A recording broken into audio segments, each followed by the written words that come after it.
오늘 말씀에 출애굽기 19장 1절에 보면 오늘 말씀과 연관된 건데요.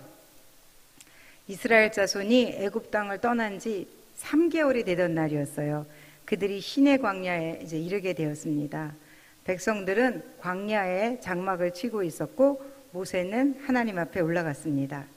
하나님은 이스라엘 백성들을 향해서 말씀하셨어요. 뭐라고 말씀하셨냐면 이제 여러 가지 그때 규례들을 말씀해 주셨는데요. 이때 우리가 알고 있는 유명한 말씀 중에 하나를 한번 볼 거예요. 출애굽기 19장 4절에서 5절 말씀.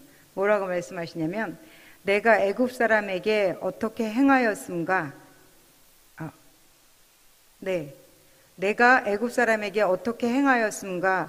내가 어떻게 독수리 날개로 너희를 업어 내게로 인도하였음을 너희가 보았느니라. 자, 이 말씀은 하나님께서 이스라엘 백성들에게 얼마나 애정이 많으신지 또 그 다음에 기대가 얼마나 많은지를 보여주는 말씀이라고 저는 생각을 합니다. 이렇게 이스라엘 백성들을 업어서 애굽에서 나온 하나님께서 이제 그들에게 말씀을 하시는데요. 출애굽기 19장 5절 6절 한 번 더 읽어볼게요. 시작. 세계가 다 내게 속하였나니 너희가 내 말을 잘 듣고 내 언약을 지키면 너희는 모든 민족 중에서 내 소유가 되겠고 너희가 내게 대하여 제사장 나라가 되며 거룩한 백성이 되리라. 너는 이 말을 이스라엘 자손에게 전할지니라. 자, 이제 모세를 통해서 하나님께서 이렇게 이스라엘 백성들에게 말씀을 해주셨어요. 그렇게 이스라엘 백성들에게 다짐을 받는 거죠. 이 말을 전해들은 이 이스라엘 백성들이 언약을 잘 지킬게요. 이렇게 이제 말씀을 했어요. 그래서 이제 그 당부를 한 그 당부를 듣고 그리고 나서 모세는 어디로 향해 가냐면 시내산을 향해서 올라갑니다. 하나님의 산을 향해서 올라가요. 그리고 모세가 그곳에서 받아가지고 내려왔던 것이 십계명입니다. 우리 잘 알고 있지요. 그때 이제 그 계명을 가지고 오늘 우리가 읽었던 본문 출애굽기 23장 그 이전부터 쭉 해서 그 십계명부터 시작해서 이스라엘 백성들이 지켜야 될 규례에 대해서 쭉 말씀을 하시는 겁니다. 그 중에 특별히 이제 오늘 제가 가지고 나온 것은 우리가 읽었던 3가지 절기에 대한 말씀이었는데요. 이 중에서도 맥추절에 대한 그 절기를 중심을 두고 제가 말씀을 전하려고 합니다. 처음에 왜 그러면 처음 것으로 감사해야 될까요? 오늘 본문 출애굽기 23장 16절 말씀을 다시 한번 읽어보겠습니다. 맥추절을 지키라. 이는 내가 수고하여 밭에 뿌린 것을 첫 열매를 거두음이니라. 수장절을 지키라. 이는 내가 수고하여 이른 것을 연말에 밭에서부터 거두어 저장함이니라. 아멘. 첫 수확이 시작되는 것, 그 첫 수확을 했을 때 하나님 앞에 드리라는 거예요. 그러면 왜 이 첫 수확을 가지고 하나님 앞에 감사해야 될까요? 그것은 나머지 그 지금 거두어드린 것뿐만이 아니라 연말에 거두어드릴 그 모든 것들이 다 누구에게로 왔다는 것을 인정하는 것이냐면 바로 하나님께로부터 왔다는 것을 인정하는 행위라는 것입니다. 그래서 첫 열매를 하나님 앞에 드려야 한다는 것입니다. 그럼 출애굽기에서 이렇게 말씀을 했다면 이 말씀을 가지고 현실로 돌아와서 우리는 그럼 무엇을 가지고 하나님 앞에 드려야 할까요? 농사를 짓는 사람들은 농사를 통해서 얻은 그 수확을 가지고 하나님 앞에 감사할 수 있겠죠. 그리고 또 직장을 다니는 사람들은 그 소득에 대해서 감사할 수 있을 것입니다. 이 첫 수확에 대한 이제 예를 제가 지극히 이것이 개인적인 차이가 있긴 하지만 그러니까 믿음의 차원에서 생각해 볼 여지가 있다고 생각해서 말씀을 드리자면 직장에서 얻었던 그 첫 수입에 대해서도 저는 첫 수확이라고 볼 수 있다고 생각합니다. 그리고 또한 이직을 통해서 얻게 된 그 수입도 또한 하나님께서 주신 첫 수확이다. 제가 말씀드렸지만 개인적인 차이가 있다고 말씀드렸습니다. 이것도 다 누구에게로부터 오는 것이라 했죠? 하나님께로부터 오는 것이기 때문에 그 이후에 받는 그 모든 수확은 다 누구 것이라고요? 하나님 것이라고 인정해 드리는 것이기 때문에 그 첫 수확은 하나님께 드려져야 된다라는 그런 생각을 저는 가지고 있습니다. 처음 저희가 예수 믿었을 때 한번 생각해 보세요. 얼마나 뜨겁게 신앙생활 했어요. 그래서 저희가 수입으로 들어오는 것들은 다 하나님의 것이라고 그냥 그렇게 믿었잖아요. 그래서 주를 써야 되는 것들이 전혀 아깝지 않았던 것. 그뿐만이 아니라 이직을 해서 또한 첫 수입을 얻어도 당연히 하나님께 첫 번째 것은 드려야 된다. 이렇게 그렇게 생각하는 사람들이었을 것 같아요. 모두가 저뿐만이 아니라. 그런데 이 처음 것을 드리는 것이 쉬운 것은 아닙니다. 한 달 내 겨우 버텨서 월급날을 기다렸을 텐데 그 수입을 받아서 하나님 앞에 몽땅 드린다는 것은 결코 쉬운 일이 아닌 것이죠. 그러면 제가 부끄러운 고백을 해볼까요? 항상 이직할 때마다 하나님 앞에 모든 첫 열매를 드렸을까요? 그렇게 하지 못했다는 것입니다. 모든 것이 하나님께로 왔다는 것에 대한 확신이 부족해서 그랬을까요? 어쨌든 두 번째로 이제 이 문제를 가지고 두 번째 저희가 주제를 한번 살펴보도록 하겠습니다. 하나님께서 또한 출애굽기 23장 15절을 통해서도 우리에게 말씀해 주시는 것이 있습니다. 다 같이 한번 읽어보도록 하겠습니다. 너는 무교병의 절기를 지키라. 내가 내게 명령한 대로 아빔 정한 때에 이래 동안 무교병을 먹을지니 이는 그 달에 내가 애굽에서 나왔음이라. 빈손으로 내 앞에 나오지 말지니라. 한번 같이 해볼까요? 빈손으로 내게 보이지 말지니라. 네, 하나님께서 이스라엘 백성들을 향해서 절기를 지키라고 하셨을 때 그들에게 무엇인가를 빼앗고 갈취하려는 그런 마음으로 하셨을까요? 그렇지는 않으셨을 것입니다. 요한일서 5장 2절 말씀을 한번 저희가 볼 건데요. 우리가 하나님을 사랑하고 그의 계명들을 지킬 때 이로써 우리가 하나님의 자녀를 사랑하는 줄 아느니라. 이어서 계속 볼게요.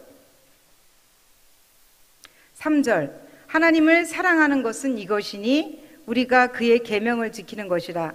그의 계명들은 무거운 것이 아니로다. 우리가 계명들을 지킬 때 하나님은 우리가 하나님을 사랑한 것을 아신다고 그렇게 말씀하는 구절입니다. 하나님을 사랑한다는 그 증거로 계명을 지킨다는 것입니다. 하나님께서 순종을 하는지 순종을 하지 않는지를 보시는 것이 아닐까라는 생각을 하게 합니다. 여기 지금 계신 분들이 다 아이들을 키우고 계시기도 하고요. 또한 아이들을 다 키우셨을 것입니다. 우리 아이가 손에 과자를 이렇게 쥐고 있을 때 엄마나 아빠가 그 아이에게 그렇게 말하는 거 기억나시죠? 그렇게 하셨던 분들이 많을 것 같아요. 그 하나만 줘볼래? 하나만 줘봐. 좀 먹어보게. 막 이렇게 말하면 아이가 어떻게 해요? 우리 그렇게 달라고 하는 것은 아이의 손에 있는 것을 빼앗아서 먹어버리려고 하는 그런 심리는 아니잖아요. 그러려고 그 아이에게 달라는 것이 아니잖아요. 그럴 때 이제 아이가 선뜻 그 손에 있는 과자를 주면 어떻게 해요? 부모는 정말 기뻐하잖아요. 그러면서 그래, 너 정말 착하다. 아니면 고마워. 이러면서 그 아이에 그렇게 말하지 않나요? 하나님의 마음도 마찬가지가 아닌가라는 생각을 합니다. 너무 아까워서 이거 드리면 죽을까봐 드리지 못하는 그러한 경우도 있지 않습니까? 어떤 분의 이야기입니다. 이제 이분은 굉장히 어렵게 살았다고 합니다. 40년 전 얘기인데요. 그때만 해도 저희 나라가 굉장히 못 살았었어요. 그래서 난방은 도시가스가 간혹 도시 밀집된 지역엔 있긴 했지만 그 나머지는 석유로 난방을 하거나 그렇게 살아가는 가족들이 많을 때였습니다. 그 당시에 이제 이렇게 어렵게 살던 이 가정은 전세를 얻을 돈도 없고 아무튼 굉장히 어려웠대요. 그럴 때 이제 목사님이 그 딱한 사정을 아시고 사택이 있는 곳에, 그러니까 좀 땅이 넓었었나 봐요. 그래서 거기에 이렇게 가옥 이렇게 대충 집을 만들어서 방을 꾸미고 해가지고 이제 이분이 그 교회 안에서 살게 되었다고 합니다. 아이도 있고 한데 직장을 얻으려고 했지만 직장을 구할 수가 없이 그렇게 아주 곤란한 상태에 있었대요. 그래서 목사님이 그 가정을 굉장히 딱하게 생각하고 제안을 하신 거예요. 교회를 열심히 하면 조금 사례를 줄 테니까 열심히 해보라고. 그래서 그분이 교회 이제 일을 좀 했다고 합니다. 그렇게 이제 한 달을 그분이 교회를 열심히 했대요. 그리고 나서 한 달이 지났으니까 목사님이 그 가정에 수고비를 주실 거 아니에요. 수고비를 주셨대요. 얼마 안 되는 돈이지만 그것을 받고 나서 이 가정이 이제 고민에 빠졌대요. 이걸 첫 열매인데 하나님 앞에 드리자니 앞으로 한 달을 어떻게 살아가지? 막막했대요. 그렇다고 이렇게 하나님께서 주신 귀한 열매를, 귀한 첫 열매를 그냥 자신을 위해서 써버리자니 도리가 아니더라는 거예요. 고민하다가 그냥 그 예배, 주일 예배 때 첫 열매 감사원금 이렇게 써가지고 하나님 앞에 드렸다고 합니다. 그리고 나서 이제 그들은 생활비가 없었대요. 그러니까 어렵게 살았겠죠. 정말 힘들게 살았는데 하필이면 그때가 또 겨울이었대요. 그래가지고 이제 난방을 할 석유 살 돈도 없고, 그래서 추운 방에서 그렇게 하고 지내고 있는데 그들이 할 수 있는 건 기도밖에 없잖아요. 그래서 하나님 앞에 간절히 기도했다고 합니다. 하나님, 말씀에는 첫 열매 하나님 앞에 드리라고 해서 이렇게 이제 첫 열매 하나님 앞에 드렸는데 어떻게 해야 되나요? 라고 기도를 이렇게 했다고 합니다. 그런데 며칠이 지나고 목사님이 그 가정에 헌금한 것을 생각이 나셨는지 찾아오셨대요. 그래서 아니 다 헌금하고 뭘로 살아? 이렇게 말씀을 하시더래요. 그래서 기도하고 있습니다. 그랬더니 딱하기도 하지. 그러면서 그래도 다른 건 몰라도 석유는 있어야 하지 않나? 이러면서 기름통에 석유를 가득 채워주시고 가셨다고 합니다. 그뿐만이 아니라 또 하나님께서 여러 가지 통로를 통해서 그렇게 생필품도 채워주셔서 이분들이 한 달을 무사히 지낼 수 있다고 그렇게 간증하는 얘기를 제가 듣게 되었습니다. 자, 이렇게 하나님께서 우리에게 첫 열매를 드리라고 말씀하셨어요. 이거는 시내산에서 계명을 주시면서 여러 가지 규례를 주시면서 하셨던 말씀인데, 그러면 하나님께서 주신 이런 규례들을 저희가 잃어버리게 되면 어떻게 될까요? 자, 오늘 말씀을 준비하면서 제가 에스겔서를 읽게 됐어요. 이스라엘 백성들이 출애굽을 해서 시내산에서 계명을 받았죠. 그리고 하나님의 언약 백성이 됐잖아요. 그렇게 형성된 공동체 이스라엘 백성들은 어떻게 살았을까요? 에스겔서를 보면 나와 있어요. 물론 전에 선지서를 쭉 보면 나와 있지만 이스라엘이 두 나라로 나눠지게 돼요. 이스라엘과 유다. 이 이스라엘은 아수르라는 나라에서 일찍부터 멸망을 당했고요. 그리고 유다도 바벨론에 의해서 멸망을 당합니다. 그런 그 상황적인 거, 왜 멸망을 당했는지에 대해서 그 에스겔에 정확히 나와 있더라고요. 그들의 그 우상을 섬김과 얼마나 타락을 했었는지. 에스겔서 16장, 23장 그들의 영적으로 행음한 모습들이라든지 또 하나님의 언약을 지키지 못하는 것들, 자기들의 죄를 다 조상들의 죄로 전가하는 그런 모습들, 그런 것들을 지금 에스겔서에서 보여주고 있어요. 그리고 영적으로 음란한 그러한 모습들이 기록이 돼 있어요. 그리고 이제 이 에스겔에게 하나님께서 그런 그 이스라엘 백성들, 그 에스겔은 이스라엘 백성들이 포로로 끌려갔을 때 바벨론에 있을 당시에 하나님의 영이 그를 이제 불러서 선지자를 삼거든요. 그때 그 에스겔에게 수많은 그러한 그 많은 계시들을 보여주잖아요. 우리가 다 알다시피 이제 그러면서 이 에스겔에게 이스라엘 백성들에게 그 유다 민족들에게 가서 전하라고 하면서 지금 이제 말씀하고 있는 그 대표적으로 말씀하고 있는 거 제가 한번 뽑아봤는데요. 에스겔서 2장 3절에서 5절 말씀을 한번 볼까요? 이들이 지금 어떤 상황인지 다 같이 읽겠습니다. 내게 이르시되 인자야 내가 너를 이스라엘 자손 곧 패역한 백성 나를 배반하는 자에게 보내노라. 그들과 그 조상들이 내게 범죄하여 오늘날까지 이르렀나니 이 자손은 얼굴이 뻔뻔하고 마음이 굳은 자니라. 내가 너를 그들에게 보내노니 너는 그들에게 이르기를 주 여호와의 말씀이 이러하시다 하라. 그들은 패역한 족속이라. 그들이 듣든지 아니 듣든지 그들 가운데 선지자가 있음을 알지니라. 자, 이렇게 이제 에스겔을 통해서 이스라엘 백성들에게 가서 전하라고 하고 있습니다. 이렇게 타락한 그들에게는 정말 그 앞장을 읽을 때는 소망조차 찾아볼 수가 없었어요. 모든 걸 다 빼앗긴 그러한 유다 민족이었다는 것을 보면서 마음이 너무 아팠어요. 그런데 어떻게 됐을까요? 이들이 이렇게 살았을 때 하나님이 성전을 떠나시는 거예요.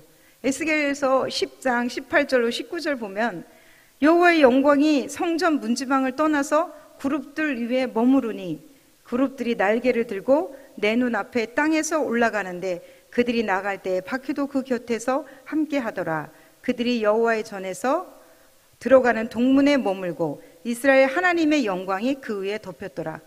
하나님이 어떻게 했다고요? 성전에서 떠나가셨어요. 이렇게 성전을 떠나가셨던 그 하나님께서 다시 이제 뒤 후반부에 보면은 다시 돌아오시게 돼요. 돌아오시는데 그가 또 어디로 향해서 가셨냐면 동문을 향해서 가셨는데 다시 동문을 향해서 오시는 거예요. 왜 하나님은 다시 오셨을까요? 이 유다 백성이 누구예요? 하나님께서 뭐라 그랬어요? 내 백성이라 그러셨죠. 그리고 약속하셨잖아요. 다시는 떠나지도 아니하신다고 말씀을 지키기 위해서 그들에게 다시 돌아오시는 거예요. 그 돌아오시는 말씀이 에스겔서 44장 1절부터 3절에 기록되어 있어요. 동문을 통해서 나가셨던 그 하나님께서 동문을 통해서 다시 들어오십니다. 그리고는 뭐라 그러냐면 그 문을 단단히 잠가두라고 하시는 거예요. 하나님이 성전을 떠나지 못하는 건 아니지만 인간이 동문을 영원히 닫아둘 수 있도록 하게 하고 하나님은 그들을 떠나지 않도록 하는 것이 중요하다고 그렇게 말씀해 주고 계시는 것입니다. 동문은 하나님이 들어오는 문이기도 했지만 또 아까 말씀드렸다시피 떠나는 문이 어디라고요? 동문이기도 한 것을 저희는 기억하셔야만 합니다. 우리가 하나님을 떠나게 해서는 안 됩니다. 우리의 성전이 하나님의 거처하는 영원한 거처시잖아요. 하나님의 발등상이 어디라고요? 성전입니다. 또한 교회의 주인이 하나님이시기에 그렇게 생각한다면 우리는 하나님의 규례에 대해서도 또 하나님의 성전에 대해서도 또 무시하면 안 되고 그것을 경홀히 여겨서는 안 된다고 생각합니다.